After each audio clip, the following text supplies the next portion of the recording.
Hey everybody, welcome to the Faith and Fandom podcast, which you are checking out on the Love Thy Nerd podcast network, where you can find a lot of other great podcasts and things as well. And you can even find a dedicated YouTube channel to this podcast over at youtube.com/Faith and Fandom LTN.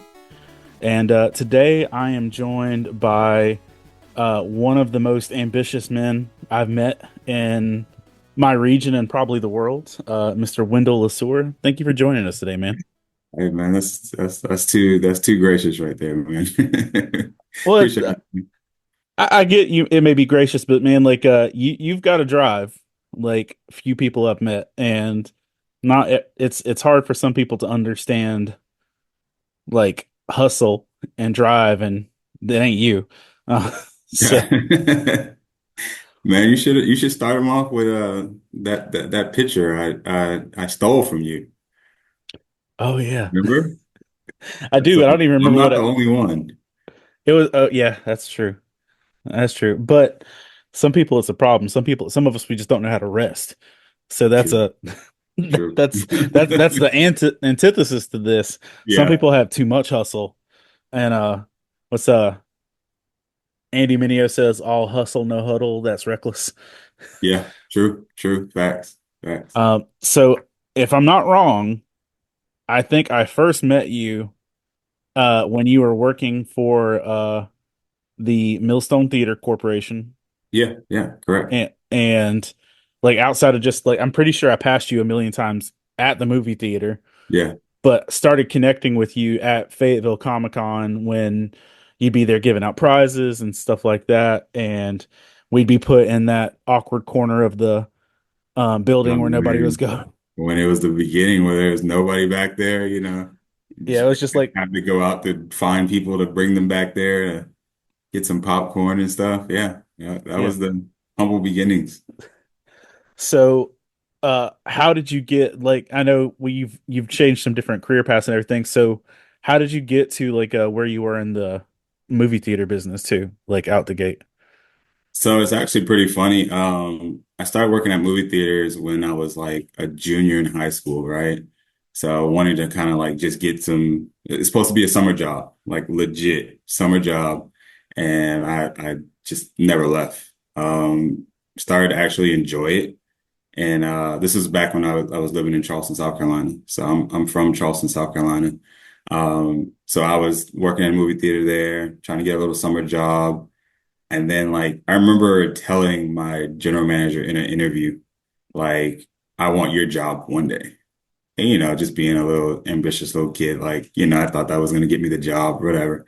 Got the job, started working there, started liking it, free movies as a teenager, like, I was the man, looking up everybody, whatever. Um, Turn around, I really liked it. Started working as a assistant manager. Um, and then when our company got bought out by Regal, it kind of shifted, right? We were like a family-owned company, and it kind of shifted to a corporation. And when corporations kind of come in, kind of suck that love out of it. Um, so I actually like wanted to quit.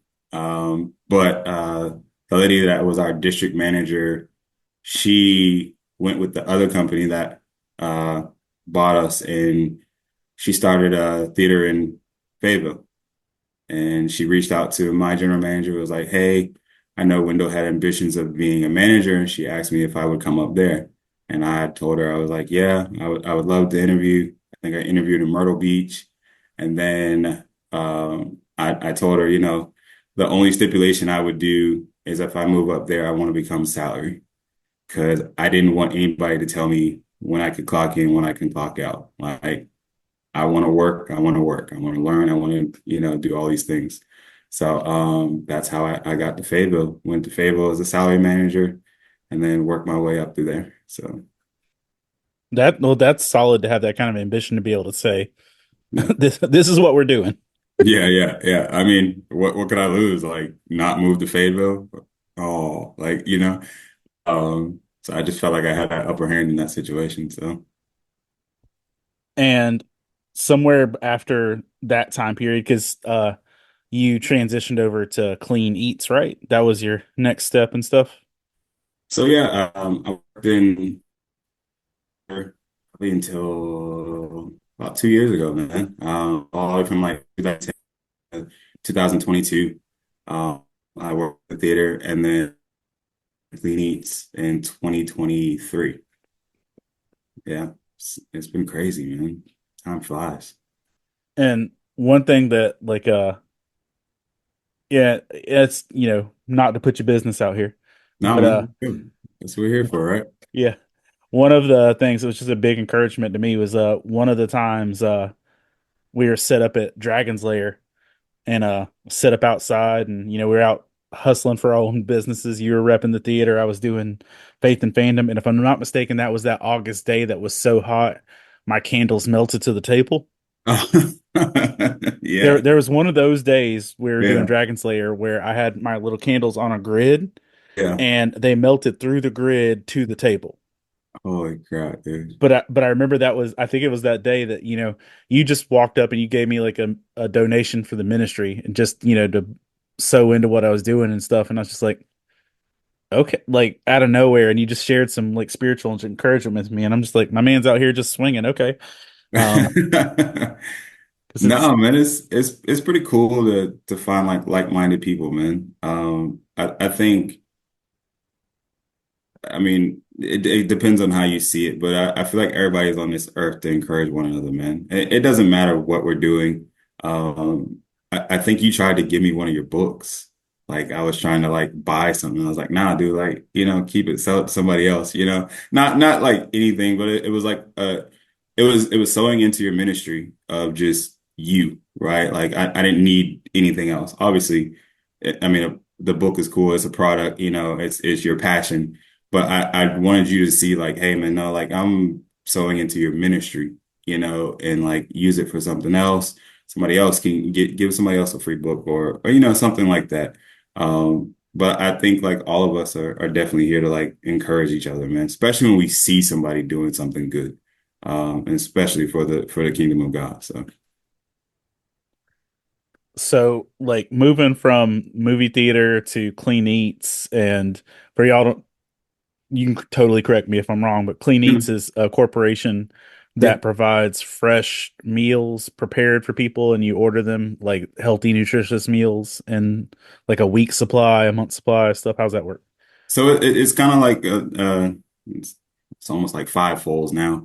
So Cletus is a restaurant, right? So you can go in at any point. We actually have 108 locations right now, all across the country. So from all the way from North Carolina to Boise, Idaho. Um, you can stop into a Clean Eats and it's a cafe. We do what we call meal plans as well. So that's what kind of changes every week, where you can like kind of sign up and get weekly meal plans. Or you can go into any cafe and we have what we call grab and goes, which are pre-portioned frozen meals that are macro based. Um, and you can just kind of go in and grab some freezers and stuff. So, That's but dope. go ahead, I'm sorry. I would just say that's dope. Yeah, yeah. Definitely, I think somebody asked me today, like, why do you work for Clean Eats and stuff like that? And like it's always been like a dream of mine, just because like just a little backstory how I even got to Clean Eats. Like I used them myself when I was on a weight loss journey. I was able to lose like 105 pounds with Clean Eats. Obviously working out, doing things as well, but like I won their We Change Lives Challenge in 2021. So like they started becoming family. And then when I left the theater, um, they saw a gap that they could help me basically continue my career of customer service. So and then I joined them and now I'm one of the support teams. So it's pretty cool. That's cool. Yeah.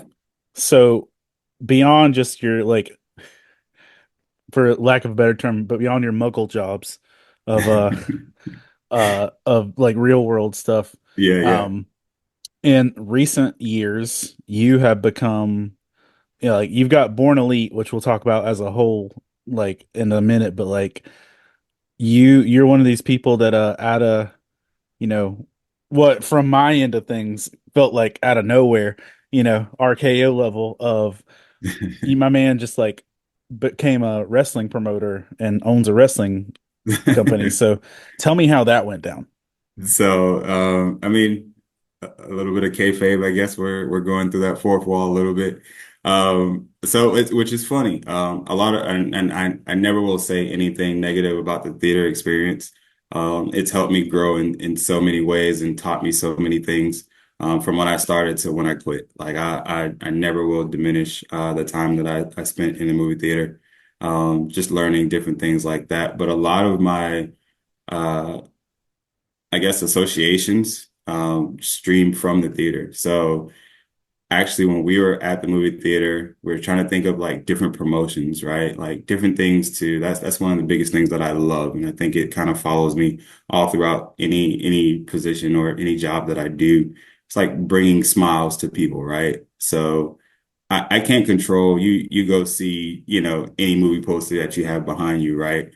I can't control that movie, right? So whether you like it or not, like I have no control over that, right?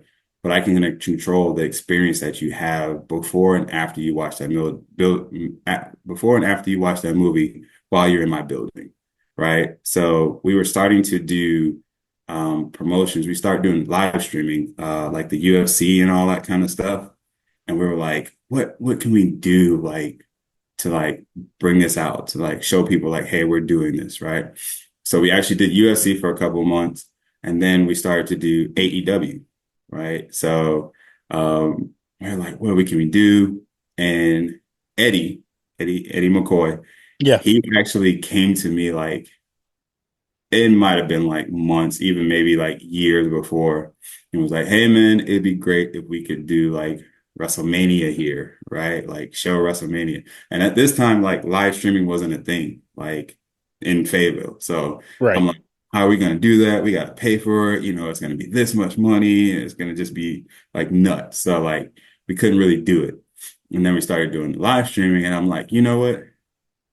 And I think I got his number or something, or I messaged him and I was like, let's try this. And I got my boss and I was like, hey, what if we put a ring in the lobby and like do like a wrestling show right before the live stream? And he was like, okay, obviously like logistics or whatever. We figured it out and we did it, right? So we did it once, huge success. I mean, people were walking in the theater and just like, what is what What is is there this? wrestling ring Like, in the movie theater? well, Okay, everybody's yeah, like, oh, y'all got boxing in here now? Everything's boxing, boxing. We're like, no, it's a wrestling ring. So like they literally performed, Ring Wars Carolina literally performed a show in our lobby as just people just getting popcorn, going in and whatever. So it was a big hit. So we did it the second time, for another stream, and then like it kind of like died off a little bit. And then G Money, which we all know, um, for y'all that him. don't know, G Money is a wrestler and local DJ. Man, G Money is so much. That's where I get my hustle from too. But so like him and Eddie somehow are talking, and then he calls me and is like, hey man, we're thinking about doing this as far as like a character. You have the suits, you have this. How about you try playing the owner of Ringworks Carolina?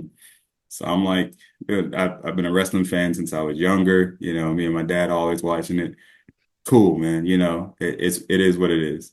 So I started doing that, and then started training a little bit, and then really kind of bit the bug. Like I really enjoyed it, really liked it. Um, and then kind of just started from there. Like it's come to its own like storyline now. So just a quick plug, November 2nd, Homecoming, Lumberton. Sorry, the Dex in me came out. Um So, like, for that, do you like beyond the character? Are you the proprietor of Ring Wars? Yeah. so no, there is still a proprietor above me. I will say that. I can't Okay. go too deep, but yes and no. Yeah, it's like Vince McMahon when he was like at the commentator table, right? Like nobody knows.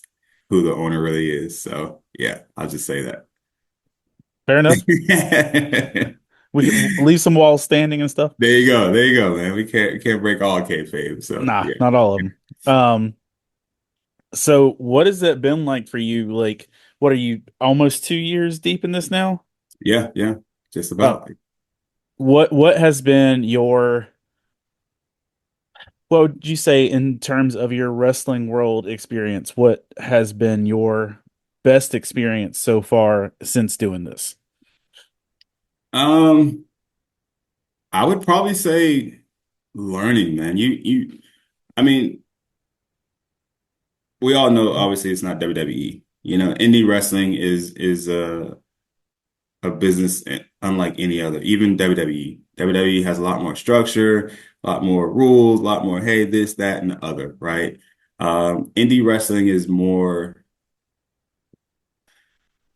dog eat dog, depends on what locker room you're in, right? I can only attest to the Ring Wars Carolina locker room because that's what I know, right? We got a bunch of guys um, that work hard in training, you know, want to put on the best shows, but also want to make it in this world, right? So if somebody special comes through those doors and they're able to see these guys wrestle and they get picked up or something like that, you know, that's the ultimate goal, right? Like Eddie always says, like he never wants RWC to beat anybody's into their means, right? Like if you get picked up by NXT, AEW, Ring of Honor, any of these other places, like it's not gonna be like, oh no, you can't go there. Like that's the dream, right? Like we're like the minor leagues, right? Your biggest dream is to make it to the major leagues. So that's like one of the biggest things is just like learning different things like that, learning how to put on a show, from building the ring to taking it down to making sure the card is right, to storylines, to all this kind of thing. I myself, I'm so wrapped up in the psychological part of wrestling, you know, that people don't really think about, right? Like you go to a show and a wrestler tells you, sit down, shut up. What are you going to do when they tell you to do that? You're going to stand up and cheer, right? So like people don't even think about stuff like that. They just play into that person's hands. So like the physical stuff is cool. I love to like get in there and kind of roll around and stuff like that. But it's the psychology of things. Like how can I make people show some type of emotion? I think with that is like the biggest thing when it comes to like heel turns, face turns, like those are my like most exciting moments. Having my kids come in the ring, which is really cool. You know, it's not a WWE ring, but it's our ring, and like to see them in that, and they'll be able to look back, like that was pretty cool too. But like to see some of the guys like progress, it's probably been some of my coolest moments too.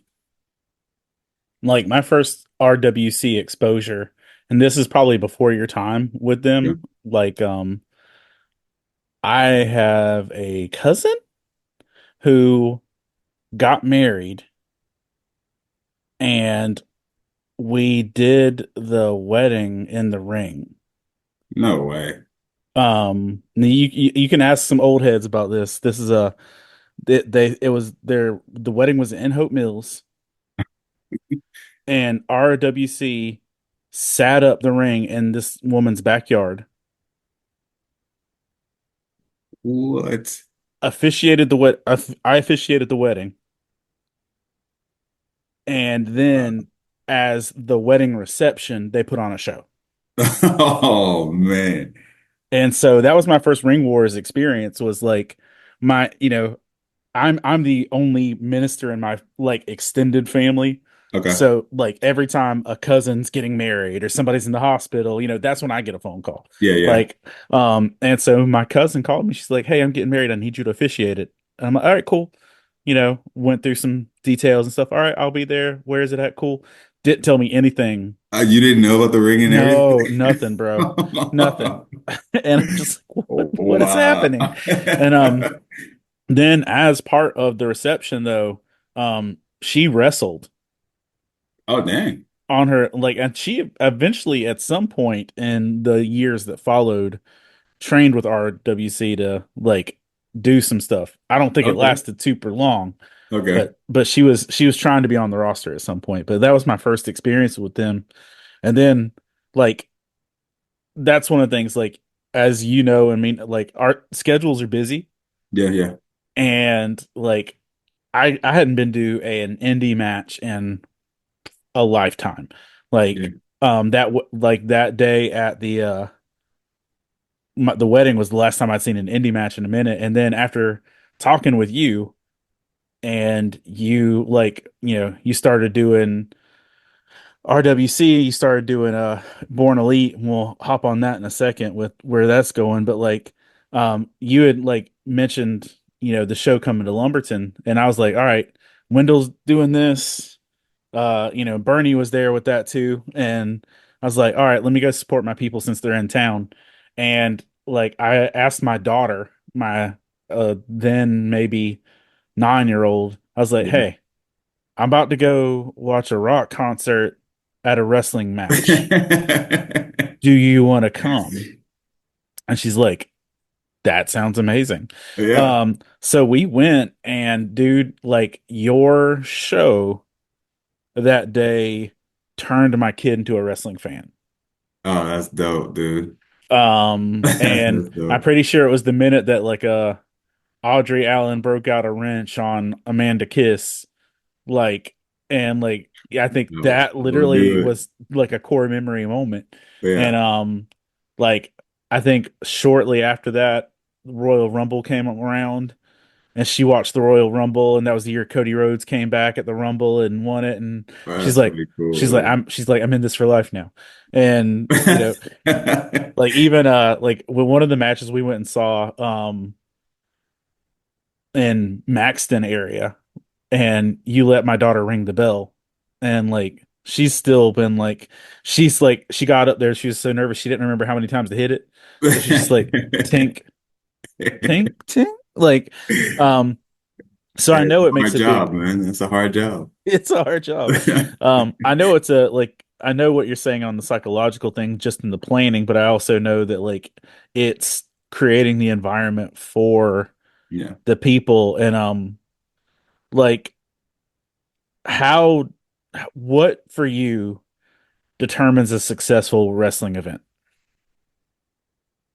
So in the indies, it's no way ever going to be the crowd, right? Like, so if we sell out the crown, like, all right, cool, right? Like that would be cool, right? But if we sell out the crown and suck, like, what does it matter? Right?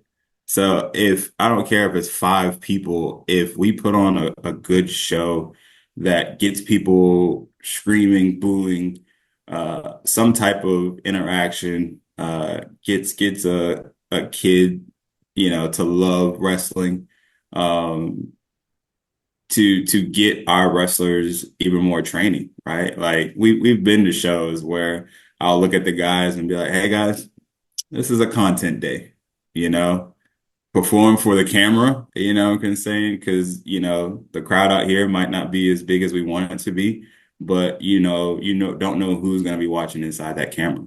That camera has a far more reach than wherever we're at in whatever small town we're in.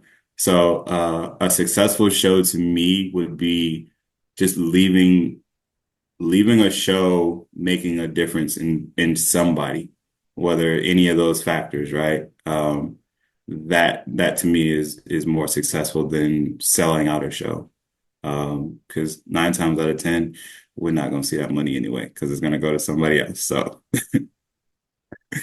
On that note, just because, like, not everybody sees all the sides of everything, how financially viable is indie wrestling from the terms of promotion for like being able to keep it going and everything? Like, how does that yeah, look for you? man, it's tough. This is where I kind of sit at the throne of Eddie and learn, right? Like it's so much that people when you go to a show, there's so much logistics that involves just getting there. I mean, like down to the trailer, down to the truck, down to gas, down to lining up guys to even be on the show, right? Everybody has lives. We all have 9 to 5 jobs. So you can't just say every Saturday, I know I have this roster because guess what? These dudes aren't under contract. It's not WWE where you're paying them to only do this. So every week it's, hey man, I need some guys, and kind of see who you have and kind of go from there. So like the whole logistics from beginning to end to guys breaking down the ring and staying later and all that, a lot of people don't think about. And a lot of factors of profitability kind of go in what kind of show you kind of do, right? Like we always say, man, you put a ring up and four speakers, and, sell out, you make good money. But if you try to go in the crown with the biggest speaker system, the crazy lights, the big Megatron, all this kind of stuff, hey man, you're spending money on stuff that, yes, it's great aesthetics, but are you making a profit? So it kind of depends on the venue and stuff. And then you got to pay certain talent. Like if you want to bring in a big talent, like guess what? You're going to pay for them. You're going to pay for their hotel. You're going to pay for their travel. You're going to pay for all that kind of stuff. I believe TNA is supposed to be coming down here, the end of this month or next month? Next month. Fayetteville. Yeah, Yeah. June. I mean, not June. Good Lord. November. I think they're coming in like November. Yeah, I think so.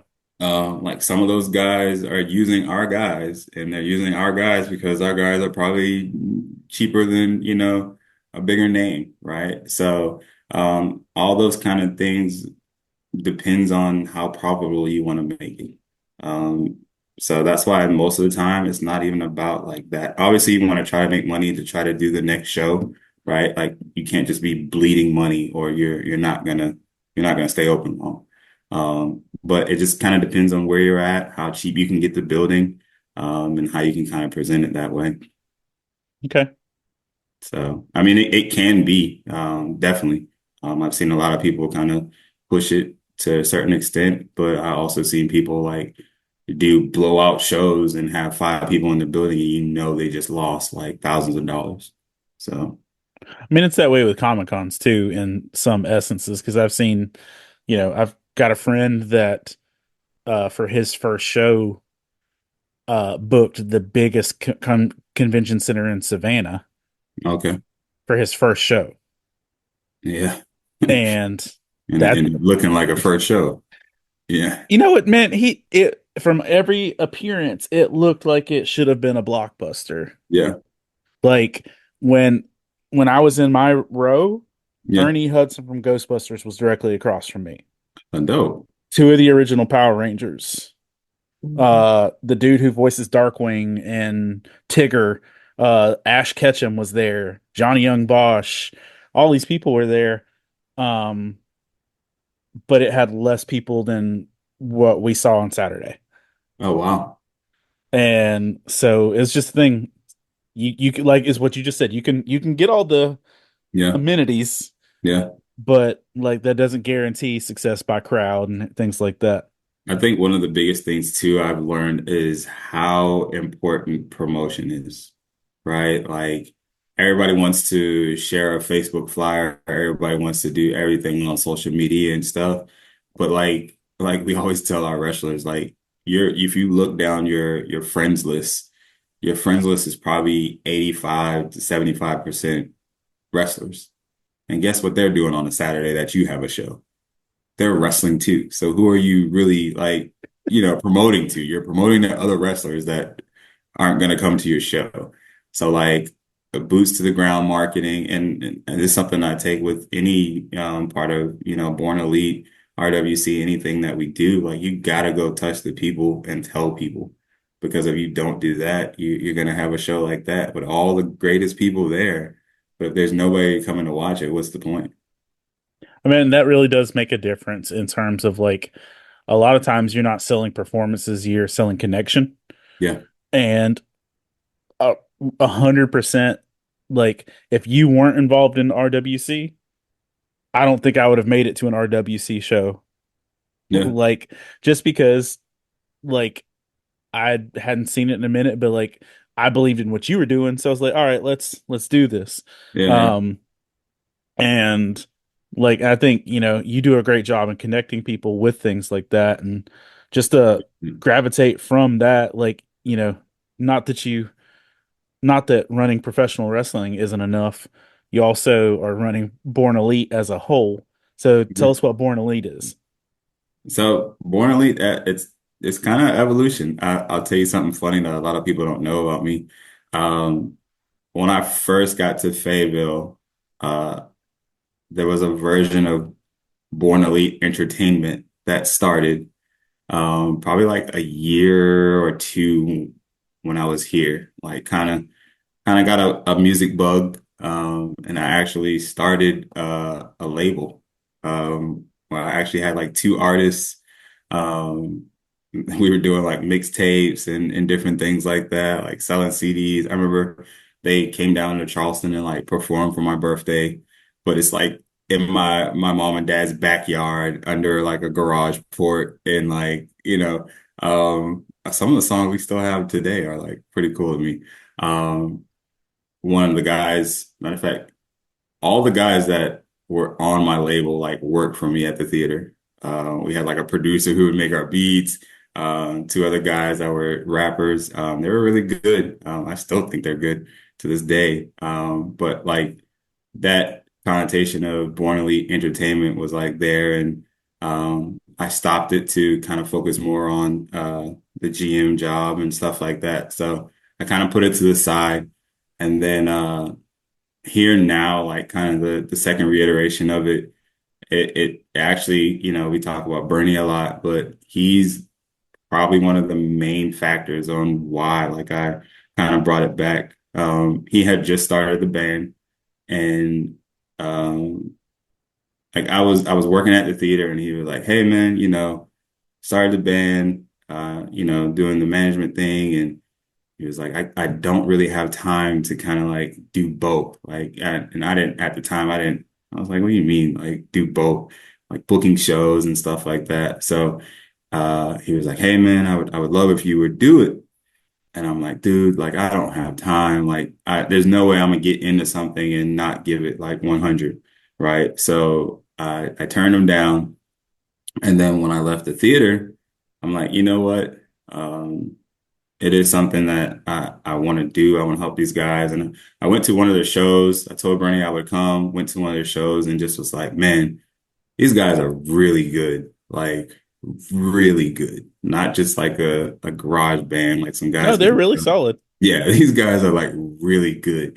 So I was like, you know what? Let me try my hand at this. Like I love like helping people. Like I swear I've probably been on this earth just flat out for customer service, like just making something more, right? So I told Bernie I would do it. So it's kind of like evolved from that, and just kind of like making a brand out of it.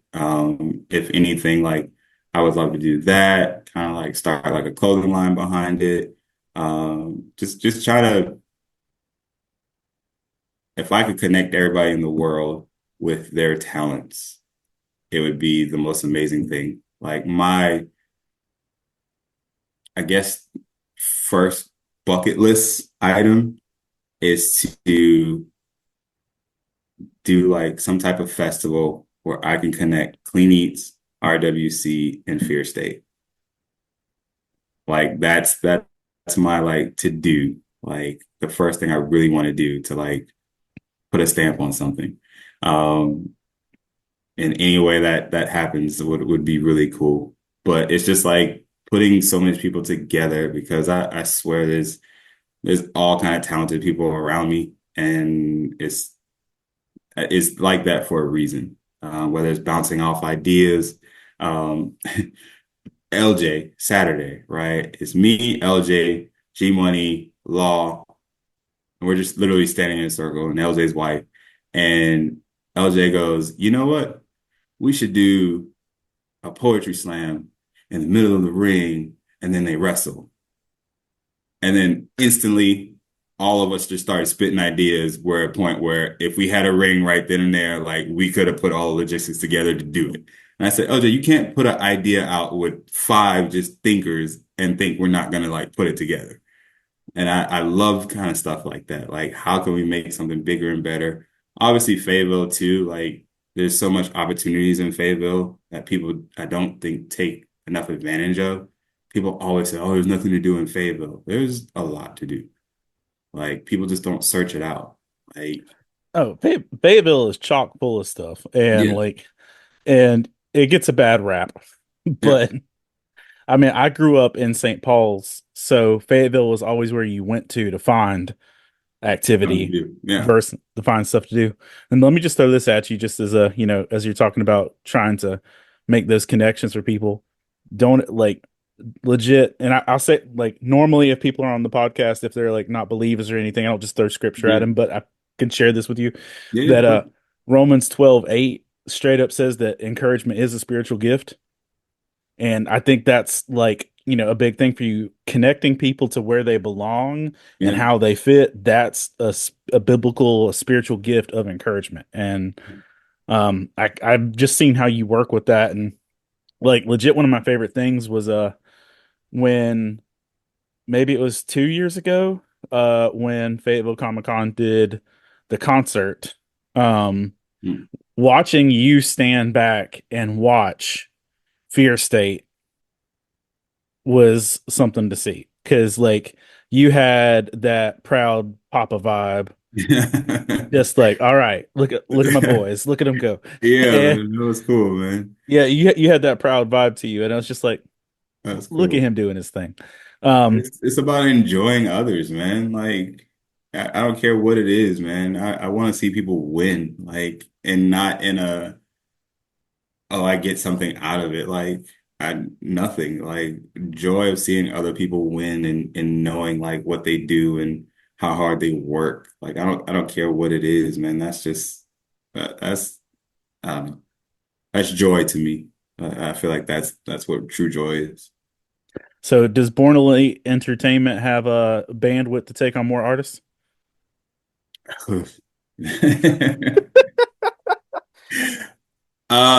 I say yes. But I truly the only reason I hesitate, right, is because and this iteration is more professional. It's Born Elite Enterprise. Um, but it's like I'm still learning with the band, and like right now I'm Oh, I sitting said with entertainment. Sorry, enterprise. You're right. You're right. no. You're right. I didn't say enterprise for the second iteration, so you're good. But I'm still learning with the band, and I think I'm like right there to the point where like I've learned so much, and I got to give a shout out to Bernie and the guys in the band because they have allowed me to learn.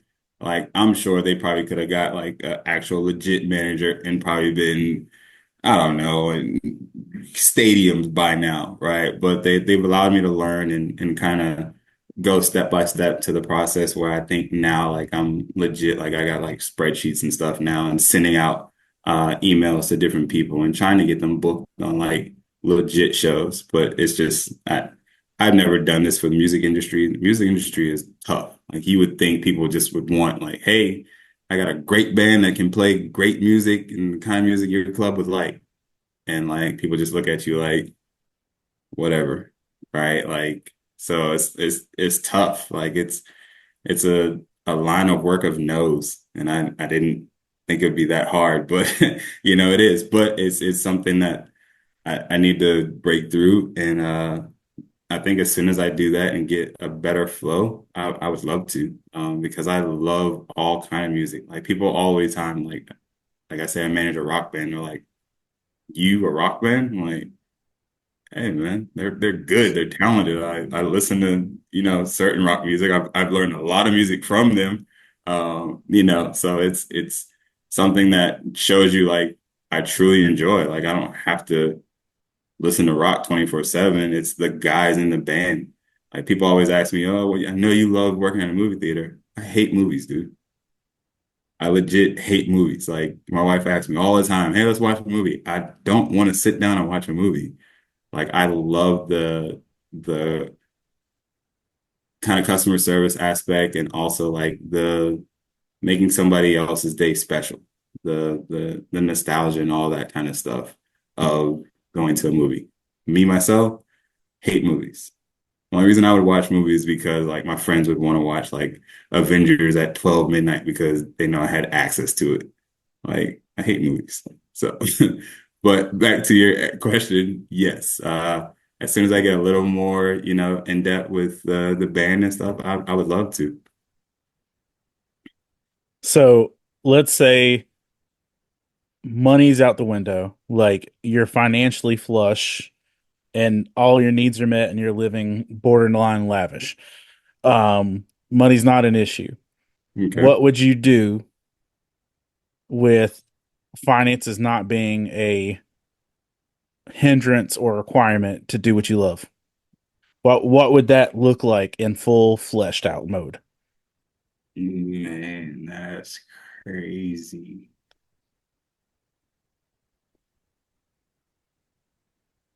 Uh, so off the top of my head, something that just always like resonated with me. I'm a big family guy, right? So like my dad has I think, 16 brothers and sisters. My Holy mom crap. has, yeah, Mississippi, dude, Mississippi. Fair, fair. Yeah, my mom, I think she has like 7 brothers and sisters. So we've always been a big family, right? So like if I would say something, like I would have my family do a restaurant because all my aunts can cook, all my uncles can cook, and just have something like a legacy restaurant that just like is passed down through generations. I'm a big legacy guy, right? So like everything that I do, everything that I want, um, has to align with that, right? So they say when you're dead and gone, all you have is your name, right? You can't take anything with you. You can't take money, anything like that. Any accolades, all that's gone out the window. But when I'm dead and gone, I want somebody to be like, hey man, that dude was this. He did this for that. He was in the community, like all these kind of different things. But I think like a restaurant like that would be like something really cool because it could be like, my aunts, uncles, everybody doing it now, and then kind of just pass it down and just kind of keep it. And it'd be good food. So can't get wrong with that. So yeah. That's awesome, man. So, just some wisdom for people that are looking to establish themselves in management, looking to establish themselves in like wrestling, music, any of those things. What Yeah. advice would you have for people who like, I mean, to get involved like with wrestling where you were in management, things like that? Some people would look at that and be too scared to do that. Yeah. What advice would you give to people who have like that desire of like, I would like to do this, but they see all the potential road hazards and things in the way? What advice would you give them to encourage them to go? Um, First it has to be something that you love. Um, I think uh as far as even kind of get a little biblical, like I think the nature in us and the God in us is to serve others, right? And I think that's one of the biggest things with me is to know I'm here to serve others. I'm not here for myself. It's to serve others, and you have to have that mindset when you go into anything in the service industry. Like I can't stand like I'll tell you, one of the biggest pet peeves I have is, and it's very rampant. I mean, obviously, like fast food and stuff like that, for somebody that just doesn't want to like take your order or just feel like, right? Like, just, like I just, it makes my skin crawl. What do you want? Or I'm just like, oh my God. Um, but like, you have to be able to know, like, you're gonna eat crow sometimes. You're gonna get, belittled sometimes. Like people are gonna look down on you. But if you can keep the main thing, right? Like know like, hey, I'm here to do a job and the outcome is gonna outweigh anything that's about to happen. And just kind of stay focused on that. your reward comes in the end, whether it's that proud papa moment when me just like looking at the band on stage, or you know, your reward is more like seeing other people win. And like that kind of goes back to that, like, know that that's your main reward. Monetary things, yeah, cool, put some gas in the car, stuff like that. But also know like it's a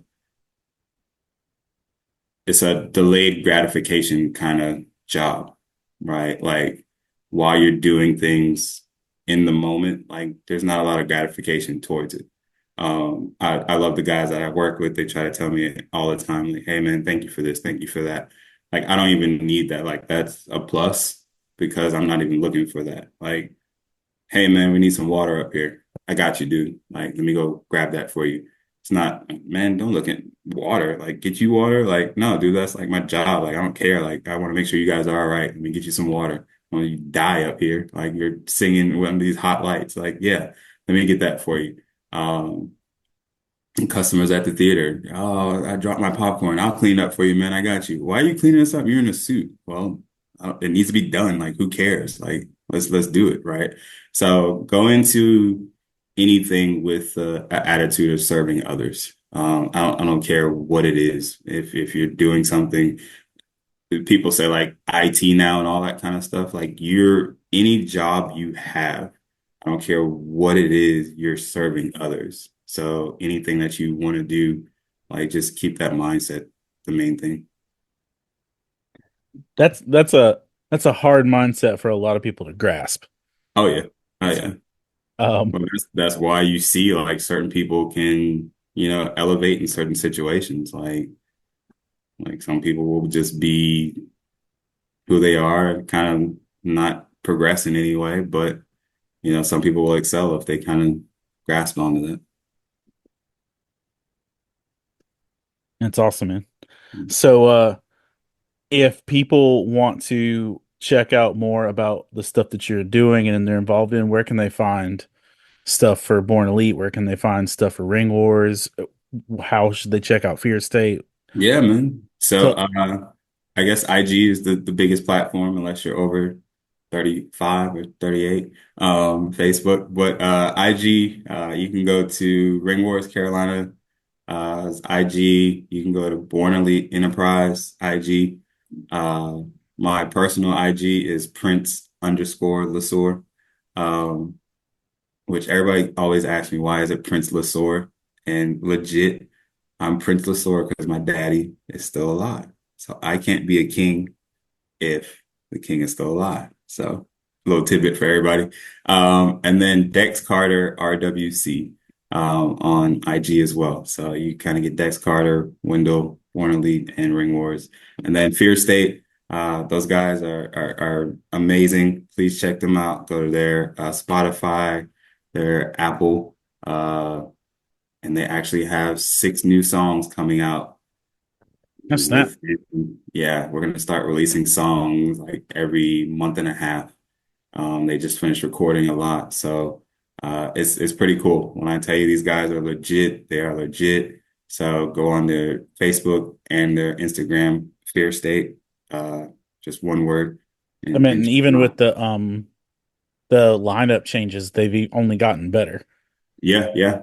It's a different kind of lineup now. The front man has a little more vocals where he can kind of do a little more. So that adds to the show. And Jam, he's a different type of talent. I look at those guys so much. Even like Ian and Ryder, who are the younger guys in the group. Um, to see them grow within like 2 years, like they're like 16 and 17, to see them start doing like solos and stuff like that now and actually like performing and grasping like the actual act of performing to people. It's so crazy, man. It's like seeing your sons like walk. Like it's pretty cool. So like that's why you'll see me like with that proud papa moment because it's like looking at these guys like growing up in front of your eyes and Bernie's tutelage and Josh just kind of being the front man. They're just it's a crazy cohesion that works, right? So like a 16-year-old to like a 50 something year old that Something. Bernie is, yeah, I don't want to call his name, call the number out, but like that range is so crazy, and for how they work together, it's mind blowing, man. To like hear them start like it's almost like a mad science thing where they're just like start like playing with a tune, like they'll just start playing. And next thing you know, it's a banger song. Like you like, how do you even like come up with that? Like how do you where does that come from? Like I don't know. I can't imagine it because I'm not that musically inclined. I can only play like the recorder when we were like fifth grade. That was my biggest musical instrument. So Awesome, man. We'll make sure that everybody has links to all your stuff. And please. before bounce, any last thing you want to say to anybody that's hearing you or meeting you for the first time? Hi. Uh, I kind of want to kind of I know this is your pod, but can I kind of give you some kudos as well? Go Um, for it, man. no, man, but like I always love like what you do as far as like community stuff. I always admire people that kind of do it first, right? Like and try to follow in the footsteps. You, LJ, like I watch you guys from afar, and I probably don't tell you guys enough like how awesome it is to see you guys doing things. Like I actually bought your con the other day because it's like a lot of people like asked about it. Like the guys in RWC even asked like, "Hey man, are we doing that con again?" And I'm like, oh crap. Like, I mean, I didn't know you guys liked it that much. But it's like opportunities like that people put forth. You know what I'm saying? I know it took you like, a lot of work to do so, like just gathering people and stuff like that. But you guys it just encourage you guys to keep going, man. No matter what. And if I can ever help in any way possible, man, just let me know, man. I appreciate that. That's Yeah, well man. received. Yeah. Awesome. Well, everybody, thank you for taking time to listen, to watch, and hope you enjoy this conversation.